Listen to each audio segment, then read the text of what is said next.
people in, I'll go through the usual bits, Richard, and housekeeping and that sort of stuff. So I'll admit all, and we'll introduce you in a minute or two, if that's all right.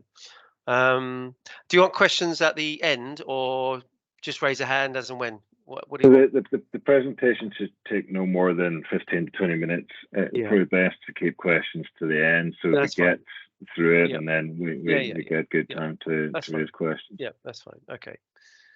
So I'll start admitting all.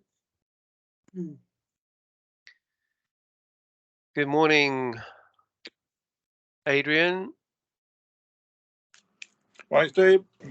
Good morning, Alan. Good morning, Amanda. Good morning, Chris. Good morning, Ant. Good morning, Gareth. If you have just recently joined, if you could mute, that would be good to cut out any background noise. Thank you. Continue to bring people in for the next minute or two. Good morning, David. Good morning, Fiona. Good morning, Maggie. Good morning, Michael. Nice to see everybody.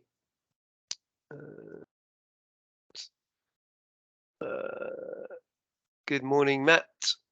As I say, if you've just joined, if you could mute, that would be fantastic. We'll bring a few more people in as well. Let's just mute a few people. There we go. Excellent. Yep, Richard. It's fine. Okay.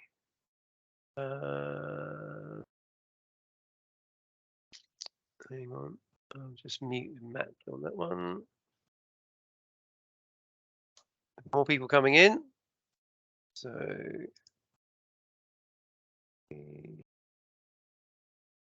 good morning, Catherine. Good morning, David. Good morning, Andre. If you've just joined, if you could mute, that'd be fantastic. We'll be starting in about 30 seconds. So thanks everyone for joining this morning. Okay, it's now 10:33. I think most people, everybody's on mute, which is great. So good morning, everyone. Welcome to the Pension Playpen Coffee Morning every Tuesday at 10:30. And we are very delighted to have the wonderful Richard Wilson from Link Group presenting his Time to Turn the Pensions Market Upside Down, which is a white paper. I won't steal any thunder. But we'll pass on to Richard in a minute.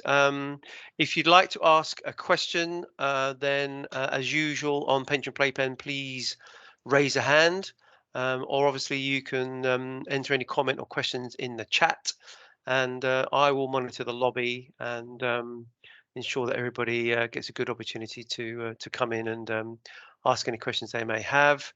And also a big thumbs up, Adrian, Henry, we are being recorded.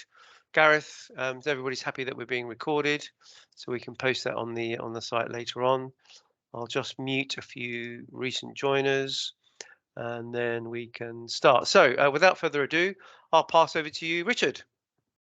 Thank you, Steve, and good morning, everybody. It's great to be here to talk about our white paper that we have produced over this year.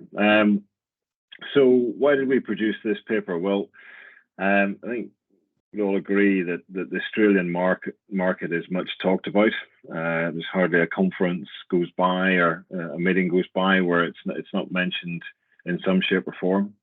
And our last pensions minister certainly was a great supporter of the Australian model, and his view was that if it's happening in Australia, then I need to ask why it's not happening here in the UK. So, as the Australian company in the UK market, we thought we were best placed to conduct this research and have a look at, well, what are the similarities and the differences between the UK and Australia, and what can we learn from that, and what recommendations can we make for the UK market in terms of positive change going forward. Okay, so some of you may be unfamiliar with Link Group. We only entered the UK market in 2020, at the beginning of 2020, with our partnership with Smart Pension. We are market leaders in the administration of superannuation schemes, administration and member support of superannuation schemes in Australia. We look after 4 out of every 10 pension members in Australia. So we have a position of market leadership there. That position has been achieved through reinvesting 5% of our revenue every year in technology, in systems automation and process automation, to really deliver a top grade administration capability to the pensions market in Australia. Our strategy for coming into the UK is we're basically lifting and shifting all the best parts and most appropriate parts of that investment that we've made over the years into the UK market, where we see administration member support really has been underinvested for a very long time. So we do see a strong opportunity to grow. As I said, we only entered the UK market in 2020, and through our partnership with Smart Pension and our recent acquisition of HS Pensions from the Goddard Perry Group, sorry, have I lost my screen?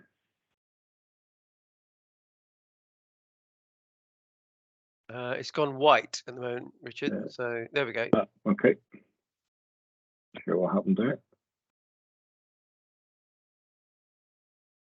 Is somebody else taking control of the screen? No. No. Let me reshare. Yeah, reshare it again and just go to page 2. Okay, am I back on? Yep. Okay, so we're lifting and shifting that Australian investment we've made into transforming the administration member support market in the UK. So in conducting our research, we found many differences and similarities. We really could have made probably at least 10 key recommendations about things that could be changed, but we felt it was best to boil that down to 3 key recommendations that we feel will make the biggest difference to the UK market. The key that we found is that the Australian market is generally delivering better outcomes to members through a very strong member focus. And that was one of the key themes that came throughout the whole of our study. So to understand where we're going, we need to first look back at where we've been. And there's an important difference between our 2 markets that really began way back the middle of last century. Whenever the UK pensions market really started to blossom was in the 1950s, post-war 1950s. Defined benefit was the vehicle of choice, and we had a very paternalistic approach back then, and that really reflected the fact that people expected to have a job for life, and therefore a pension, an appropriate pension, was put in alongside that. We all know the history from then, what's happened to DB and how DC has evolved. But the thing that's remained consistent throughout that journey has been the paternalistic approach of employers really taking care of pensions for their employees, and that still very much exists today, and that played a big part in the recent success of auto enrolment. If we contrast that to Australia, their pensions market really started to evolve in the 1970s, and DC really came to the fore as their primary vehicle of choice. And then in the 1990s, we saw mandatory contributions starting to come in for the Australian market. Rather than a paternalistic approach in Australia, they very much took an approach where it's the individual's responsibility. And that approach has been very closely guarded and maintained throughout the last few decades. And that has created better savings habits, more by the members taking more responsibility. it has created probably fairer pricing for the members, and it has also created a competition for the member that ultimately can only be good for the member.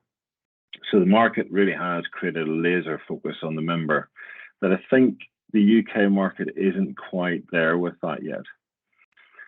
So we are moving towards similar models. We've got the superannuation model in Australia. We've got Master Trust model really started to prevail here in the UK.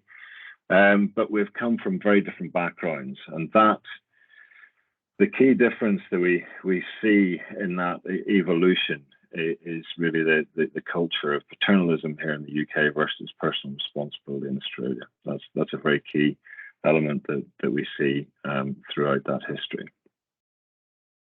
Okay, so our three key recommendations. Let's move on to look at those. The first one really sits around retirement readiness, and I'm not sure there'll be much opposition to this. There certainly wasn't opposition to it when we presented in Australia House a few weeks ago.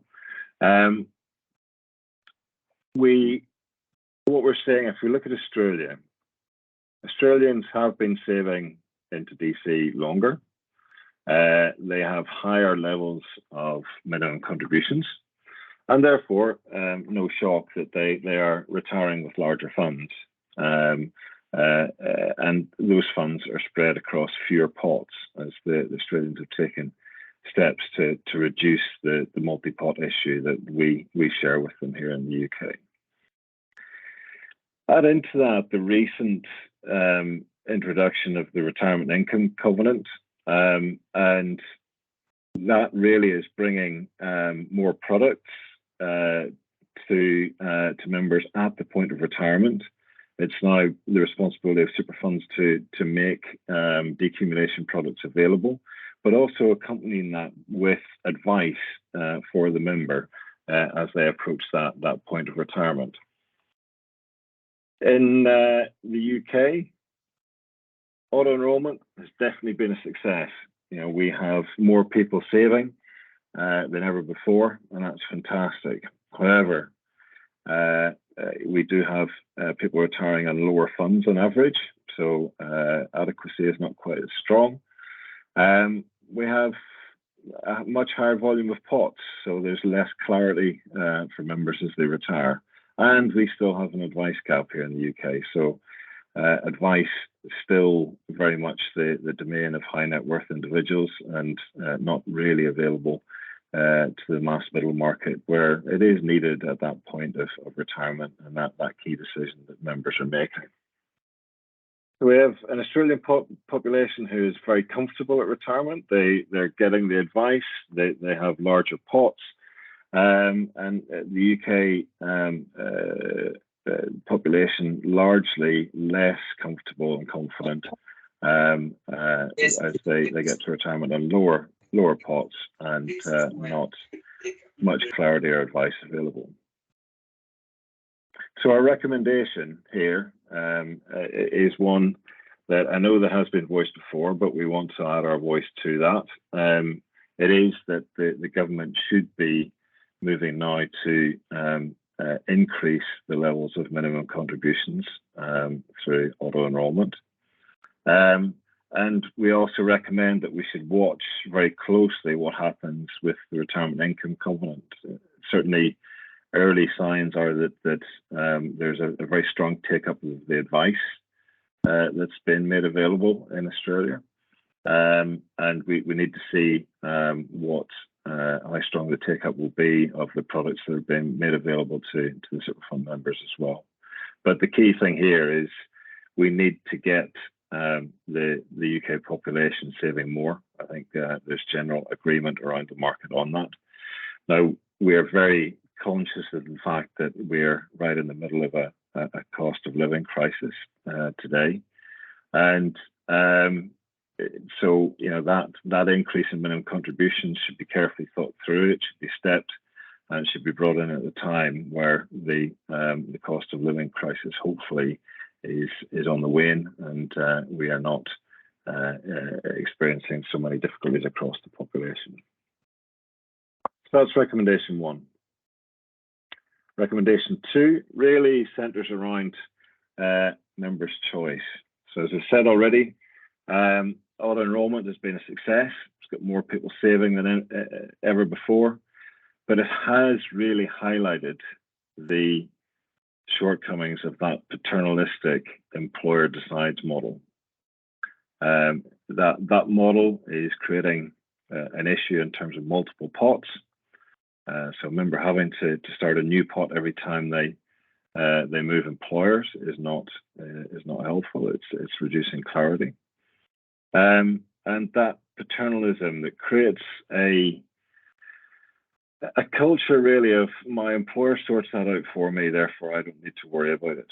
That's a culture we believe that as an industry we need to change, and we need to bring more choice and more responsibility to the member for their pension savings. So compare that to Australia. They had a culture of responsibility from the get-go. It was always the individual's responsibility. That created dinner table conversations about pensions that just don't happen here in the UK. And also the Australians have taken quite a few steps to stop the multi-pots problem that they shared with us. They introduced the choice for members to choose which fund they wanted to be in, rather than the employer dictating that they go into a default fund. And they've also introduced legislation recently where members' smaller pots will be pulled together into one place, and also that when an employee moves to a new employer, the default option is that the employee stays on the previous fund rather than opening up a new pot. So that is the default. The employee actually has to actively choose now to move into the new employer's default arrangement and create another pot. So they are taking active steps to reduce that multi-pots problem. So our recommendation here is that we need to take a step towards enabling member choice. And we believe we can do that by establishing a clearinghouse in the UK. So a clearinghouse is key to the Australian model in terms of getting contributions going from employers to the right funds. A little bit just like bank accounts. So employers deal with multiple bank accounts today. They send employee salaries through clearinghouses. They all end up in our accounts, hopefully every month. And we believe that same capability ought to be able to be created here in the pensions industry. The technology and the will to do that exists today. There are several of the Australian clearinghouses are quite keen to enter into the UK market and create this capability. And what we believe is the right way forward is that we run a proof of concept with those clearinghouses, working with several of the master trusts to create a member choice. And then with the right communications package alongside it, we see what members choose to make that choice. Our studies and our surveys showed that more than 50% of members in the UK want this choice today. And also when we look at the level of choice that was being made pre-stapling in Australia, 40% of members were choosing to remain in there, or they were taking their pot with them prior to the recent stapling legislation. So there is a desire to make choice. Choice can happen, and we believe by making this clearinghouse available, it would enable that choice. Okay, our third and final recommendation really sits around market structure. When we look at the UK market today, we feel that there's a lack of any solid long-term strategy for the UK pensions market. So does any of us know really where the market's going to be in 5, 10, even 20 years' time? and that's an issue. It means that we're not moving change forward. It means we're really largely waiting for the regulator to come in and introduce change to us, and we question whether that should be the way that is conducted.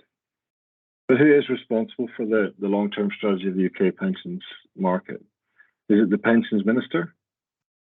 Well, with a electoral cycle of 4 or 5 years, a pensions minister is not going to have a long enough term to set that strategy and be responsible for it.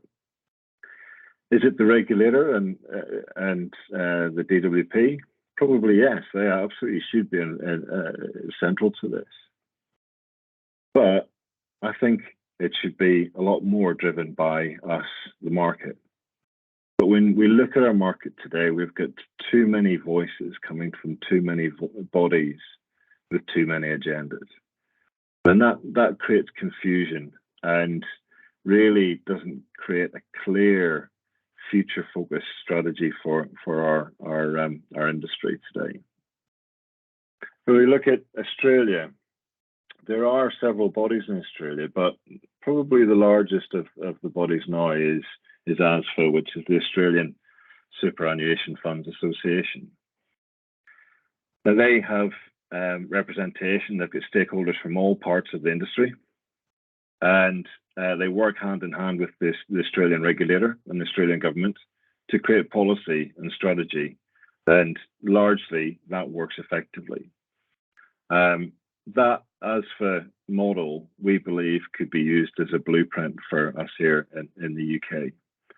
And we would recommend that we empower a single future-focused body responsible for working with the DWP and regulators for creating that long-term strategy for the UK.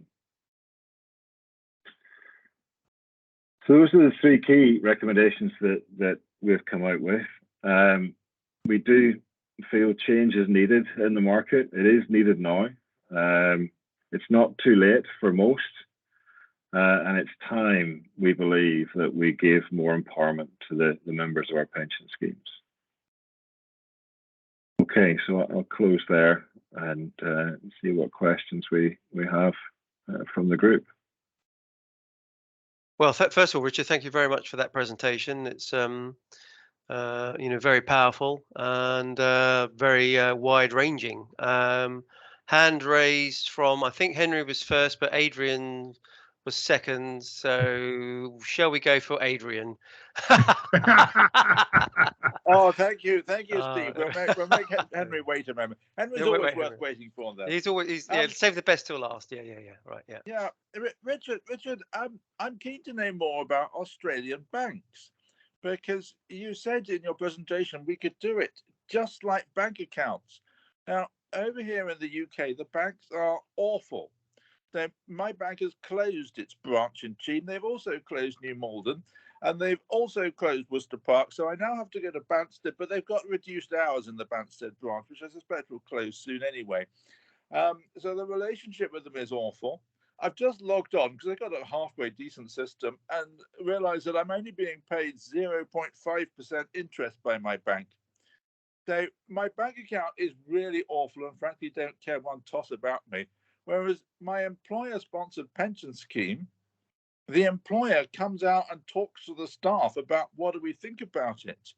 The employer puts on sessions where an advisor comes into the workplace and explains to them what this pension scheme that my employer has provided is doing. And my employer tells me, how I can pay a bit more in, why it'd be a good idea to do so, what times of the year I can change, what are the advantages of using salary sacrifice or not. Loads of stuff that, frankly, I don't get from a bank and I never would get from a UK bank. So I want to know, what is it that Australian banks have got that's so great that you would happily sweep aside all of this employer paternalism that you've rather denigrated? Okay, Adrian. First of all, what I'm not advocating is that the part of that the comparison that I made there is really that our employer is able to make our salary payments to multiple banks to all their employees, and they ought to be able to do the same for pension contributions. So the comparison was there to really highlight the fact that a clearing system similar to BACS would be an enabler to this. Now, absolutely agree that the paternal employer-led system at the minute is great in most cases. I wouldn't say it's fantastic in all cases, and really depends a lot on the communication and focus on the member that a particular employer or scheme has. Now, when we look at the Australian superannuation schemes, they have a fantastic focus on member in terms of communication, in terms of the information provided. I was amazed actually when I went across there just last month, and the superannuation schemes are advertising primetime TV slots. They're all evident there. They are all using those advertising slots to raise awareness, to make members aware of things they need to do, things they need to consider. And actually that member focus that exists in Australia, I do believe is much, much greater than here in the UK. Yeah, thank you, Richard. I think I agree with you. You've got greater member focus there, but we can get that here in the UK too. So my employer is a small employer, Dunstan Thomas, and they come out and they do all this paternalistic stuff. The underlying pension provider is a big one. It's Royal London, and you'll see them, advertising on primetime TV. So we can get that, but I just believe that the employer paternalism adds an awful lot that we'd probably lose if we said it becomes just like salaries, because my employer offers me not a jot of help with my banking issues, my mortgage issues, my savings issues, but they offer me lots with my pension issues. So throw it away with care. I think it's probably very valuable. Thank you. Okay. Cheers for that, Adrian. Henry, you go next, and then we'll come on to Chris and Maggie. So. Hi, Richard.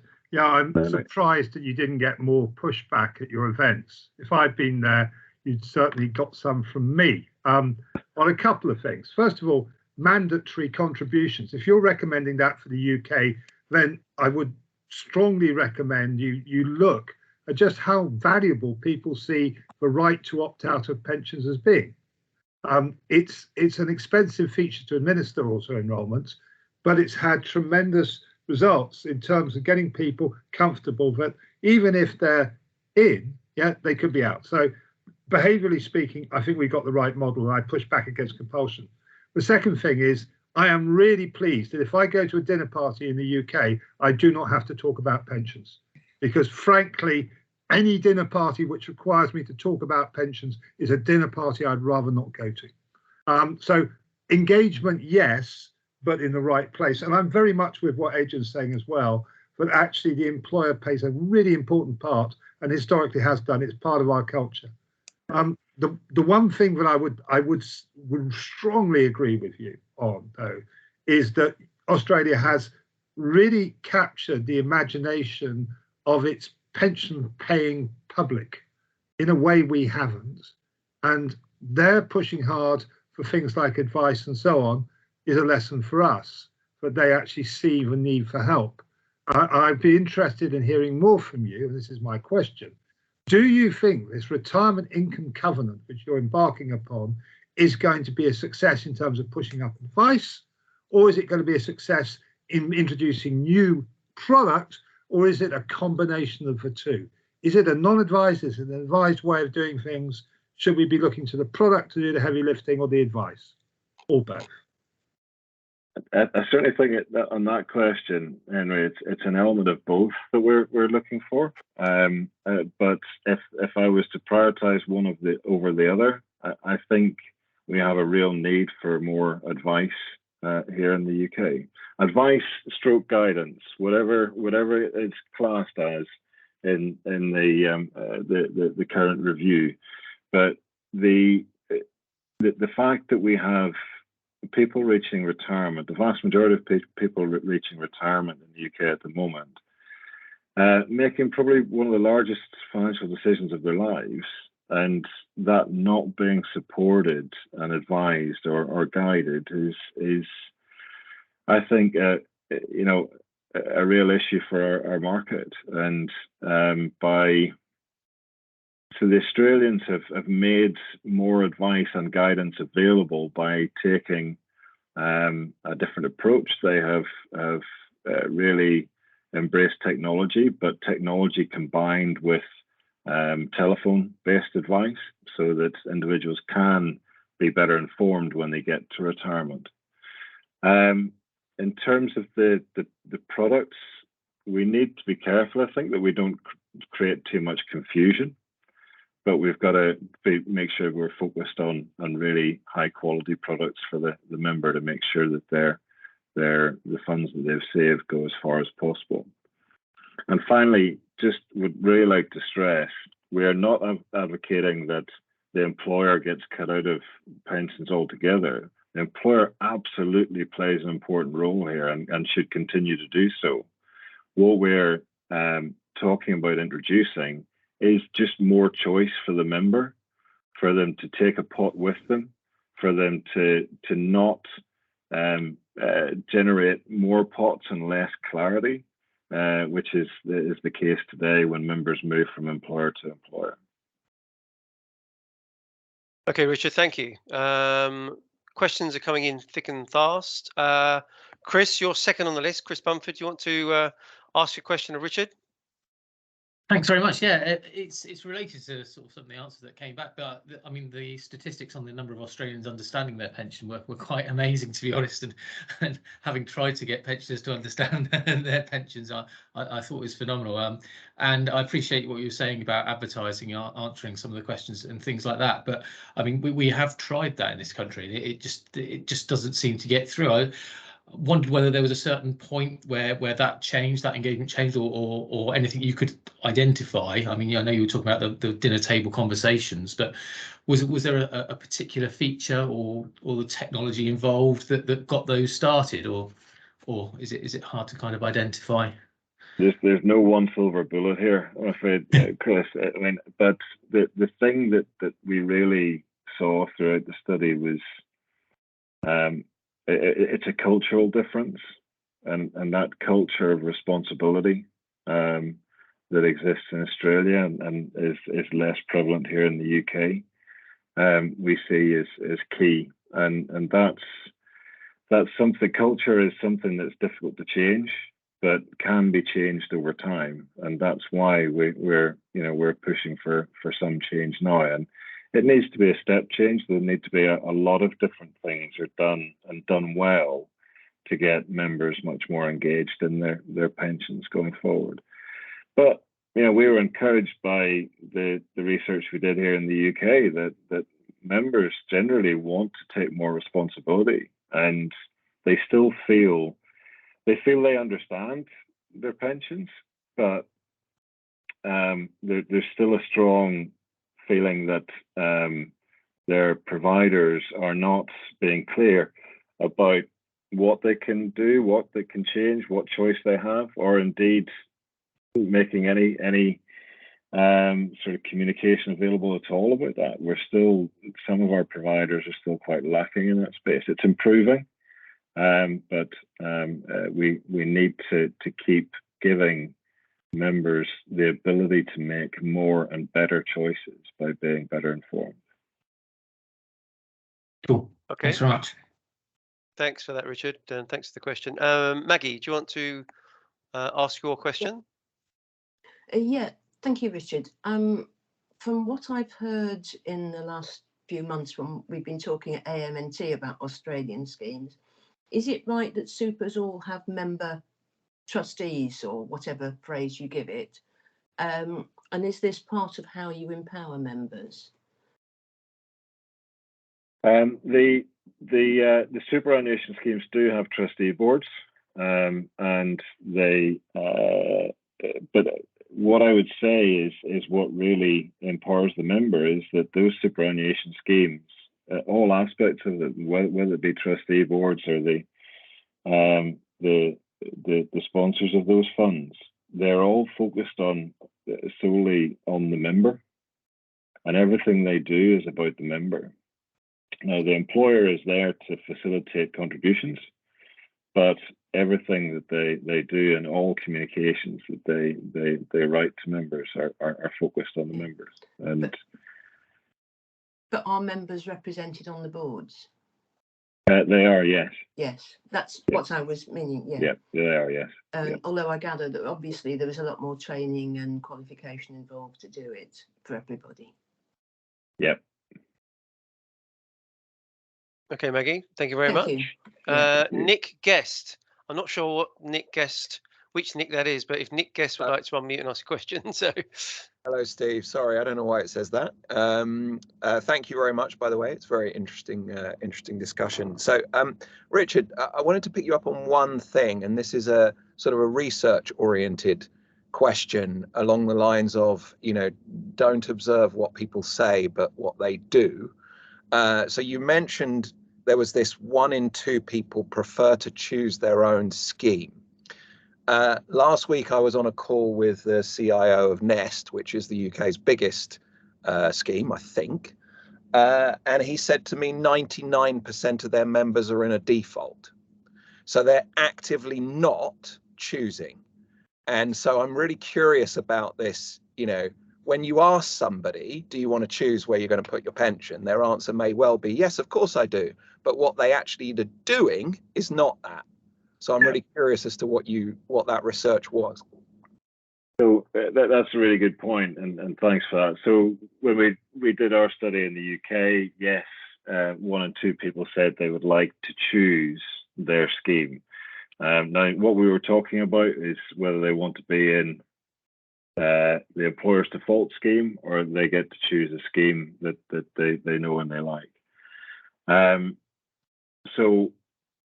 But what that translates to in Australia, before they introduced stapling, where the default option was the member's previous fund, 40% of members were actively choosing to take their pot with them. So that's with the cultural difference that we've talked about. So there's a long way to go to even get to that 40% of people actively choosing, and there's a lot of things need to be done to enable that. But we believe it's a positive thing to enable that choice. And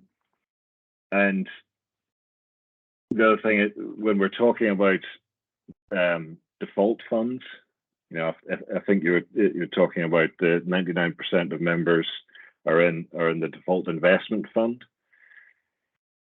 I think choosing your investment is quite different from choosing which fund you choose to be in. You know, whether it be Smart Pension, whether it be Cushion, whether it be Mercer Master Trust.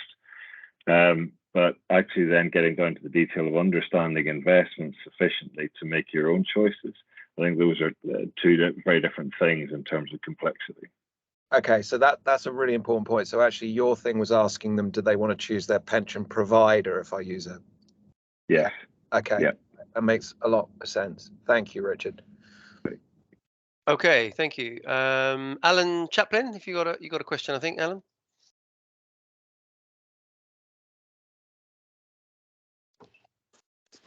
Okay. I think you probably answered both the points, but I'll make them anyway. Okay. First one was just to really echo what Adrian and Henry said about the paternalism of employers. But on that, I think when it's present, it's great, but it also obviously isn't present a lot of the time. So maybe it's sort of a split the market into, well, at least 2 significant chunks. One, you know, if the employer is going to do it for you, that's great. And then there's the bit where employers can't or won't. And then there's a third segment probably where you're actually a employee of a paternalistic employer, but you'd much rather do it yourself. Although I suspect that is a very, very small proportion, probably like the 1% that Nick was referring to, who want to choose their own investment funds. And then, yeah, you just answered the bit I was going to say about the choice of scheme, where I do think it's actually quite important to give employees the choice of scheme. I know myself, it's very frustrating to have yet another pension provider on the list.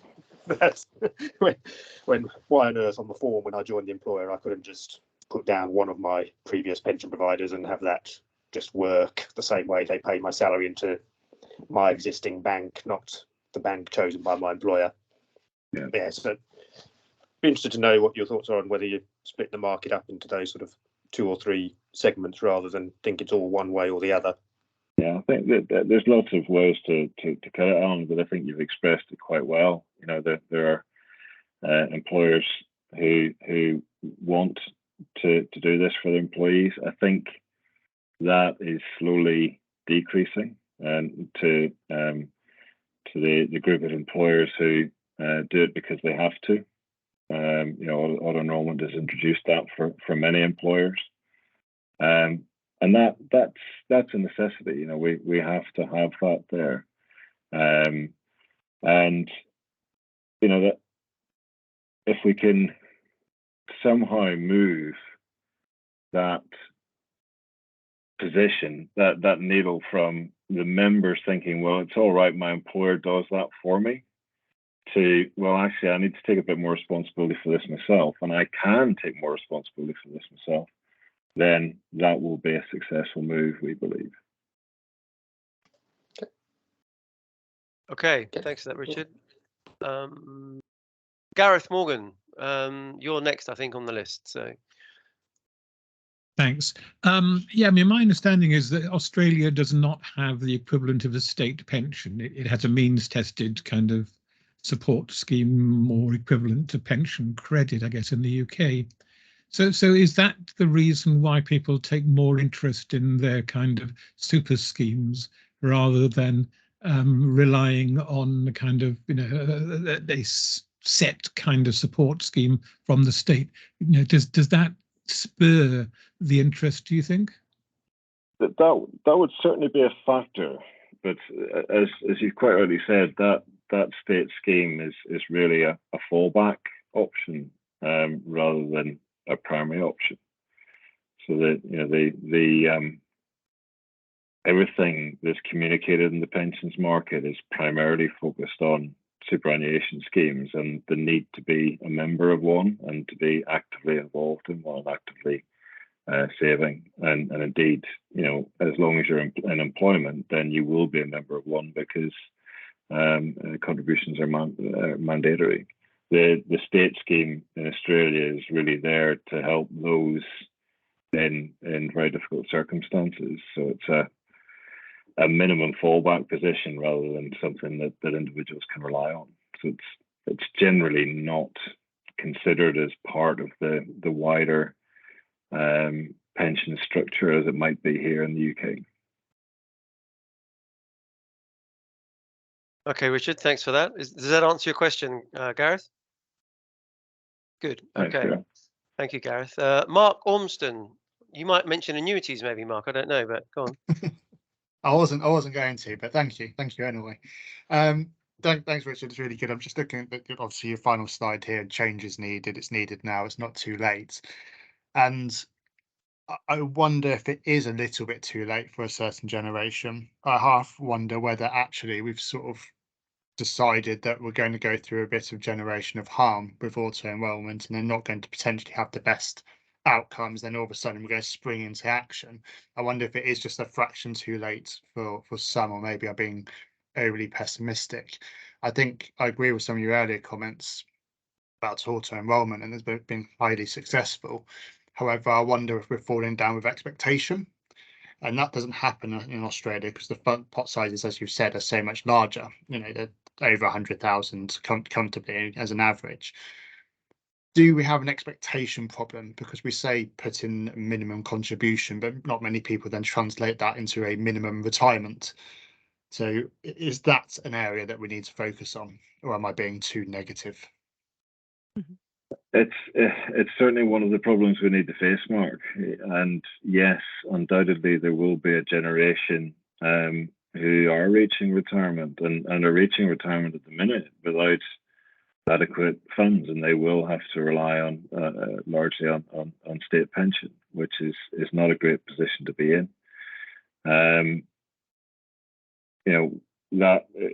These recommendations may not solve the problem for that generation.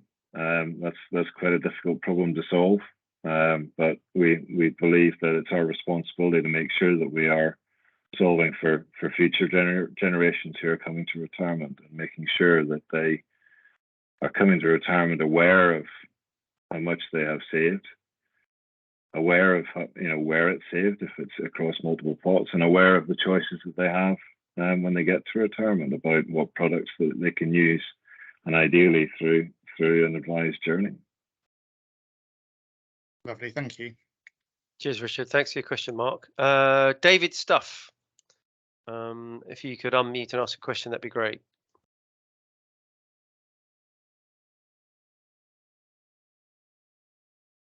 If you're there, David. If not, we can come to Sophie. Sophie, if you raised your hand, if you want to go, Sophie. Hi, morning all. Morning. Thank you for such an interesting presentation.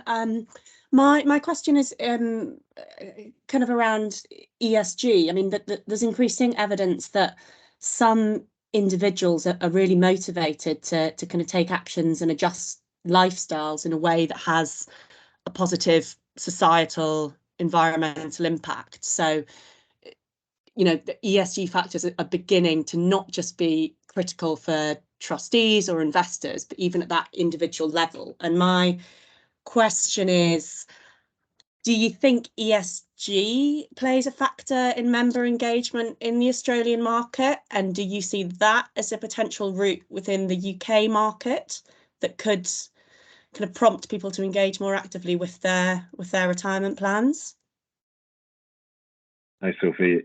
First of all, yes, I think ESG is definitely a positive way to engage those in the market who care about the issues around ESG. I think it's an opportunity for the pensions industry to really flex its muscles, and for members to flex their muscles and be more involved in that element of investment. It's actually an area that, and this is purely my observations and not based on facts, but it's an area that I think the UK is much further ahead than Australia, actually. And from what we see in Australia, it's not something that is really grabbed the attention of their market or their members yet, but I've no doubt that it will in time. Okay. It's when I was in Australia last month, there was flooding everywhere, and certainly the environmental impact of certain activities over there is much more coming to the fore, and I'm sure the pension funds will play their part in that. Thank you. Cheers, Richard. Thanks for that. David, you're now unmuted. Do you want to ask a question, David? Richard, thank you very much. I finally worked technology out 3 years later. As I understand your proposal, which I think was an excellent idea, is that people will choose their pension provider like they choose a bank. So they will say, I will go with Nest, or I'll go with Smart, or whatever, and their employer will pay their pension contribution into the provider of choice. I suppose my question is that, or my observation would be that most 99.5% of workers, I suspect, have no idea whether it's Smart or Nest or whoever is as their pension provider. And the pension providers are pitching their wares typically to the corporate sponsor. If you had this environment where people were choosing their pension provider overtly and directly, what's the basis on which the Australian providers compete? How does one provider propose its services are better than someone else? What are they doing to say that they do something better than the others? Well, first of all, the Australian market is largely, it evolved through industry funds becoming the superannuation schemes, and that legacy of industry funds still exists. For example, Rest Super is the retail industry fund. HESTA is the health industry fund. So that is where most of the superannuation schemes came from, and that association still exists. So if somebody's leaving school or university and going into their first job, and it happens to be a retail job, then they will be enrolled into the REST super scheme, which is that would be their first contact with pensions going forward. Thereafter, and what is happening in the Australian market now is those industry funds are having to evolve to be much more competitive and compete directly for the member. And we're seeing at the moment some funds are winning, some are losing. So using REST as the example, they will capture a lot of the new market coming in, because retail is where a lot of people have their first jobs. But they are actually then seeing an exodus of members as they move, as those members move to other jobs. And so they are having to react to that and compete. And where they're losing out, potentially, that point of competition is largely around the matter of investment performance. So they have the investment league tables, and those league tables are published. Everybody is aware of how well various funds are performing, and that will tend to see a flow of members towards those better performing funds. So it's largely around the investment performance, but also the engagement, the ability to engage through technology, take members through a journey on their pension lifestyle, and really stay close to them as they go through their employment career. Okay, thank you very much for that, Richard. That's interesting. I've got a question on that, but I'll come back to myself later. I think, Miles, you just raised a hand as well, and then we can come on to Pedro. Do you want to go first, Miles? Yeah, absolutely. Yeah, I just had one question and thought, really, was the rise of the self-employed. I mean, I noticed in Australia, the workforce, something like 16.3% of the workforce in Australia is now self-employed. Very similar in the UK. We're at about 15.3% and slowly edging up. And I just wondered, is there any kind of solution for people who really are more on their own? So the paternalistic employer is them. I mean, how do we address that? Well, Miles, I would argue that today we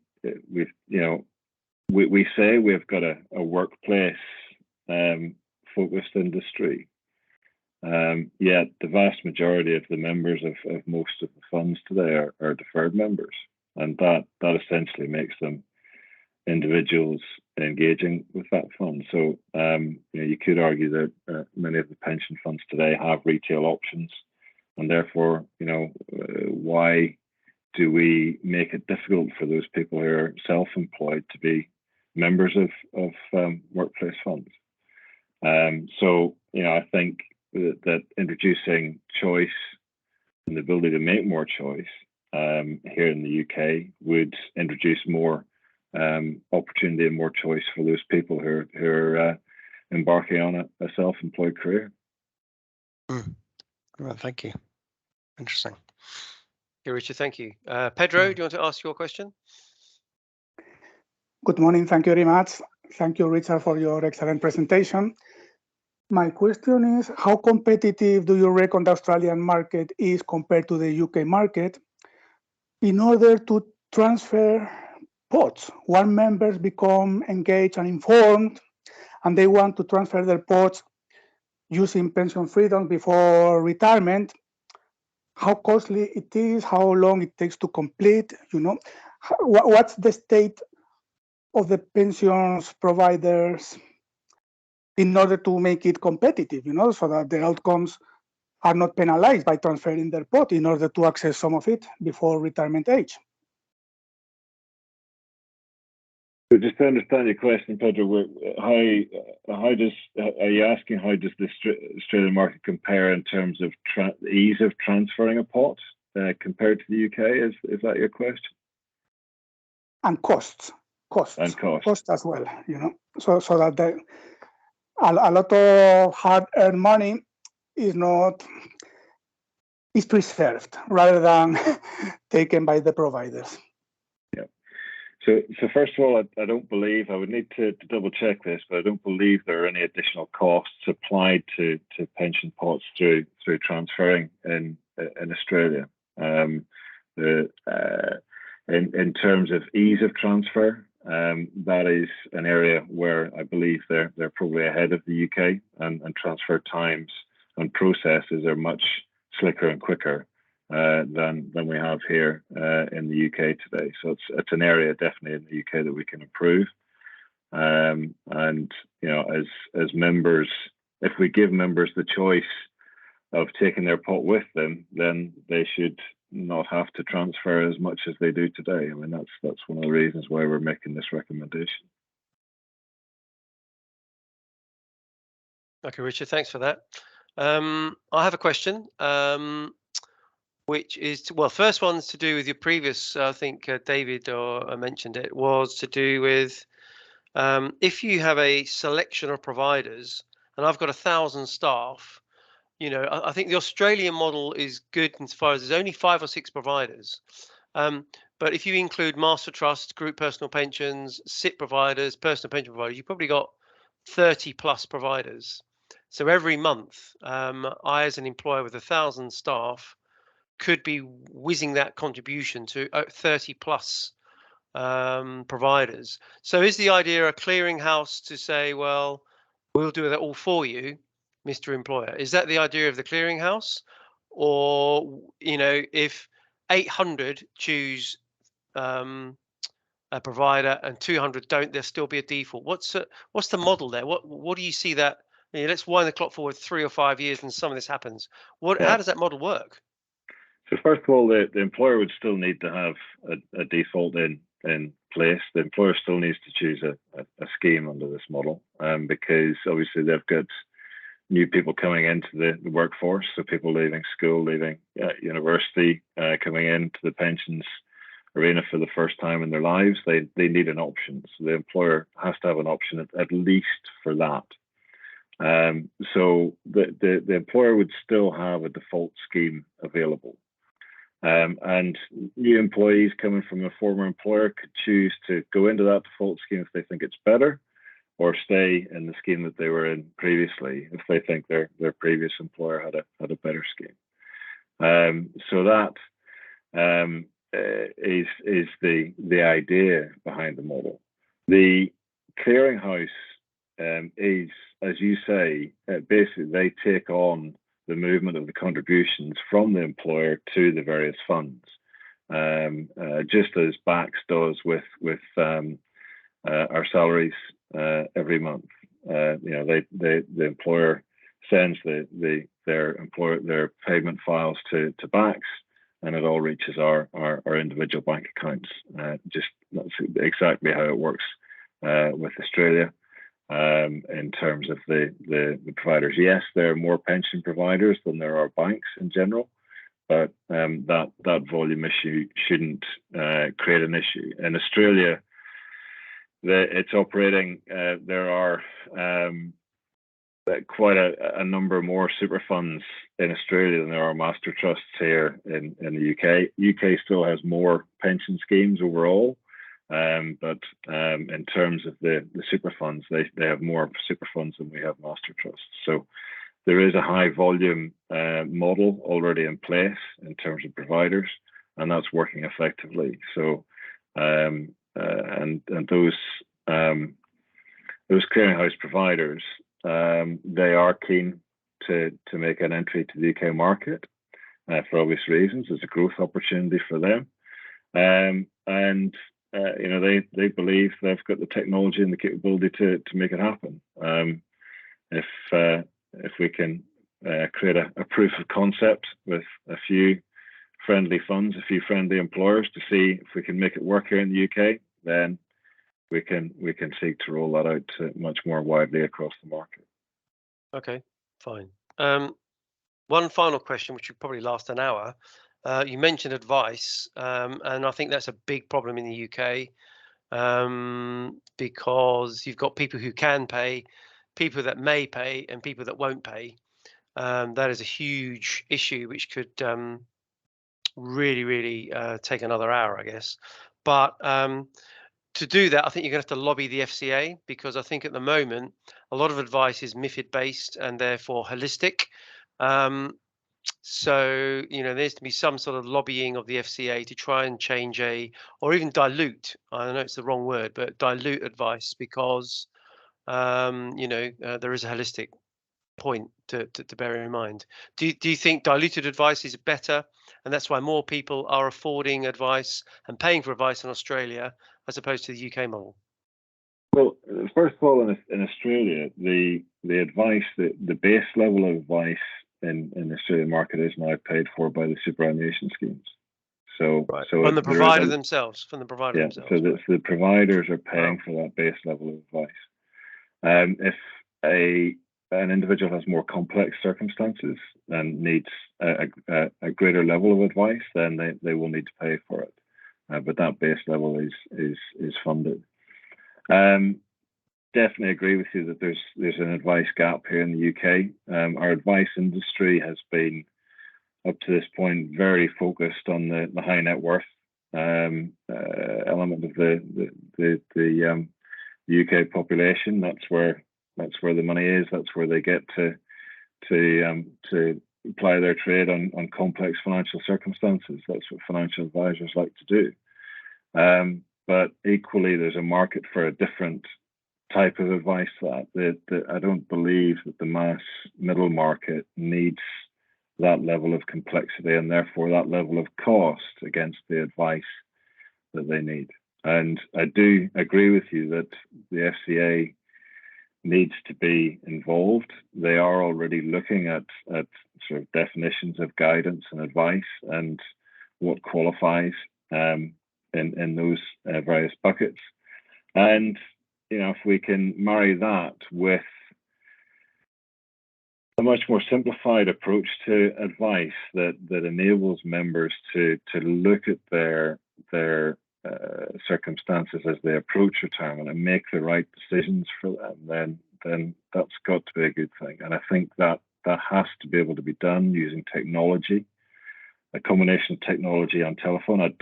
I'm not a great believer that robo advice is the answer here. People, I don't believe, will make such a decision just purely based on what's coming up on a computer screen in front of them. I think they still need the comfort of a human interaction at that point with such a significant transaction that they're making and a significant decision that they're making. So a model of technology plus telephone advice, I think, should be achievable, and we should be able to make that happen for the UK market as it has been made available in Australia.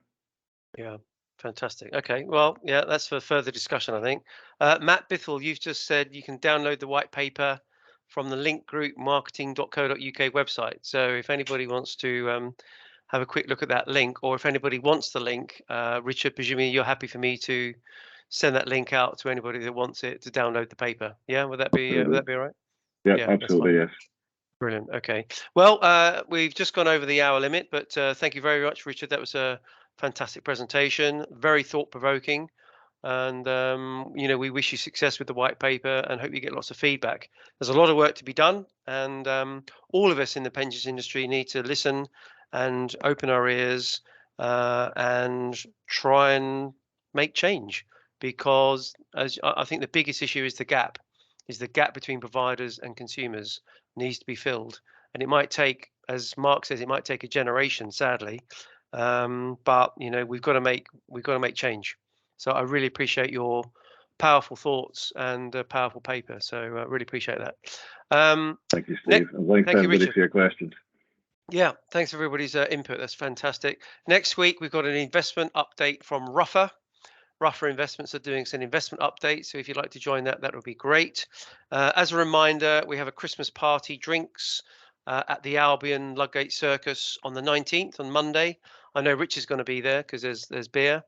So if you want to have a chat with Richard and Henry, I think it's going to be there as well. Come along and join us at the Albion in Ludgate Circus for drinks.